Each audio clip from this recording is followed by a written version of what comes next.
Kaameraa iPhone bilbila Samsung keessan irratti gabbuufattanii fayyadamuu ni barbaaddu. Ni barbaadtaanaan kaameraa iPhone kan akkaataa karaa salphaa ta'een bilbila keessan irratti gabbuufattanii fayyadamuu dandeessan ni isin barsiisa. Egaa daawwattoon kiyya kaameraa kana akka baay'een argee itti fayyadamu viidiyoo kan laayik sheer gochuun nafaatu turaan hordofaa. Kaameraa kana gabbuufachuudhaaf as Google Chrome keessatti galtanii achi booda bakka sarchii kanatti tokko kilikni gootu achi booda bakka sarchii kanarratti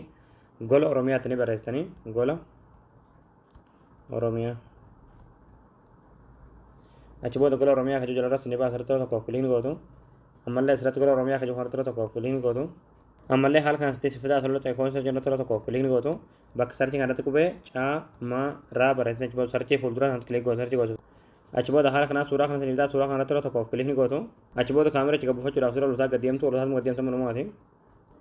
achi booda dhumarratti kana madiimaadhaan kan barraa yaapii as tokko buufadhaa akka jalatti daawulood kiyya turtii daawuloodii tansuutaniiti kaameraa celluula keessatti gabbuufattanii haayya daawwattoon kiyya kaameraa gabbuufattanii yeroo galtan kan haala kanaan isiniif banama jechuudha foormeeshinii isaa hundumaa halluu gootanii ammallee halluu gootanii ammallee kanallee halluu gootanii jechuudha achi booda kan haala kanaan hundi isaa raayitii isin agarsiisa jechuudha amma starting irratti kilikoo gootan laatuma kaameraa isin bira jechuudha kaameraan kun kaameraa baay'ee tokko bareedaa ta'edha hundi keessanuu gabbuufadhaa itti fayyadamu